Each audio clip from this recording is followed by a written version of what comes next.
I hurt my back in college doing something pretty stupid. I jumped from a second-story window during a fraternity prank, and I landed on my rear end, and I compressed my spine, and had back issues a little bit after that, but then it went away for several years, and I thought that, you know, whatever I had done to myself had kind of fixed itself on its own.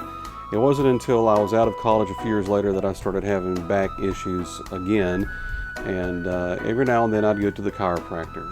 Well, after I got married and put on some weight, I started getting more back issues, and they got worse and worse and worse, and I would go to the chiropractor, you know, more often. And I went and saw Dr. Waldrop, and he gave me an MRI and told me that I had a bulging disc in my back. In fact, I think he said I had maybe even 2 herniated discs in my back that were caused by that injury all those years ago in college, and nothing had ever really been done about it. So we did, you know, some manipulation and got them back into place, and they would stay there for a while, but every now and then they would, you know, pop out. There was one incident while I was washing the car one day, and I'd been over at the right angle or the wrong angle, and those things popped out, and it was the worst pain that I've really ever experienced in my life. My wife had to take me back to Dr. Waldrop's office in the back of our car like a sack of groceries. I mean, I couldn't sit in the seat.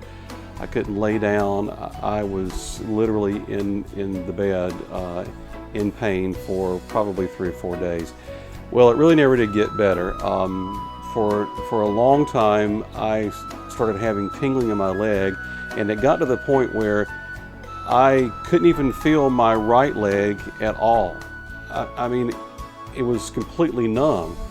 I recall we went on a family vacation to Disney World when my kids were, I guess, maybe in their mid-teens or so, and the entire time I was there, I remember thinking, we're walking around Disney World, and I can't even feel my right leg at all. I mean, I thought that I could take a steak knife and just stab it in my leg, and I wouldn't even feel it, period. It was that numb because that disc had slipped out of place and was pressing against the nerve, and the feeling in my leg was gone. I still had back pain, but I just had no feeling in my leg whatsoever, and I had started to limp because of that. So I started to be really concerned about it, and when I came back from that trip, I decided I needed to go see an orthopedic surgeon, so I did. And the orthopedic surgeon gave me some injections, and they would help for a short period of time, and you know, then the pain would come back, and the numbness never really went away. And finally, the orthopedic surgeon said, "Listen, you need to have back surgery. That's the only thing that's going to fix your issue is back surgery." So I made an appointment for back surgery. And then someone said, "You know, Dr. Waldrop has this thing that's an alternative to back surgery. Try that before you have back surgery." And I really didn't want to have the surgery because my brother-in-law had a fusion of his spine, and it had not gone well. His back pain had come back, and it was even worse. And several people that I knew had had back surgery, and it had not gone well for them. And you know, they had more pain and less flexibility than they did before they even had the back surgery. So I never wanted to have back surgery, but I didn't want to be in pain either. So I said, well, I'll try it. So I went to Dr. Mike Waldrop, and he talked about Cox Decompression. I didn't know if it would work or not. I mean, how in the world can me having you know, sessions on this table that you know, moves around, and him just gently kind of moving and manipulating my back take the place of surgery? But I agreed. Anything's better than surgery, right? So I went for maybe 12 to 15 sessions over the period of maybe 6 to 8 weeks, and I started feeling better. The feeling in my leg started to come back gradually. The tingling went away, and then my back started to feel better. I could bend over. I became more flexible, and then the back pain went completely away. I remember the day that it happened was maybe about 7 or 8 sessions into it. There was some way that he just bit me just at the right angle, and it's like that thing just popped back into place like putting a cork back in a bottle, and that numbness just was gone out of my right leg.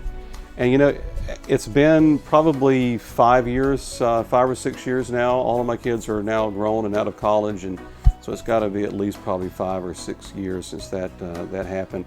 And I have not had any numbness in my legs since. The limp that I had kind of developed, it went away. Now I still every now and then will have an issue where that disc is stubborn and it wants to maybe come out, and I have to go back and see him on a fairly semi-regular basis just to make sure that it doesn't happen again. But boy, I avoided having back surgery because I listened to someone, and I went and saw Dr. Waldrop and had Cox Decompression instead. And I've shared my story about this with I don't know how many people. People that have come to me and said, I've got back pain and I've got to have surgery. And I've said, listen, just before you do it, just try this. Just try it. I mean, what's it going to do? If you can wait, just a few weeks before you have back surgery, just try the Cox Decompression. It may work, it may not work, but you really don't have anything to lose if you try it. And for the people that have, it really has done wonders. I really call it a miracle. I cannot believe how something that looks so simple can have such incredible results. But I am a living, walking, and right leg feeling testimonial for this for this procedure, because I can feel my right leg and I don't have back pain anymore. And I have to say the credit is all due Dr. Waldrop and Cox Decompression technique.